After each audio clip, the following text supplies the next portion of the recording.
A special train had arrived one day. This attracted a lot of passengers. This attracted the attentions of the engines of Sodor as well.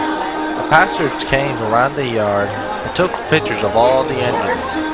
Duck's driver let some of them go into his cab. They're the Railway Society, Duck's driver explained to Duck. Their engine, City of Turou, was the first engine to go over 100 miles per hour.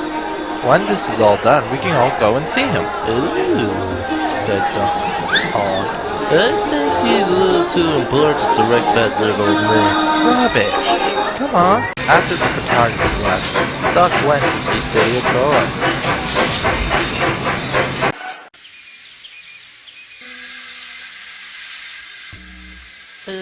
Excuse me, may I please talk to you? Of course. Smiled City of Turou. I see you are one of us.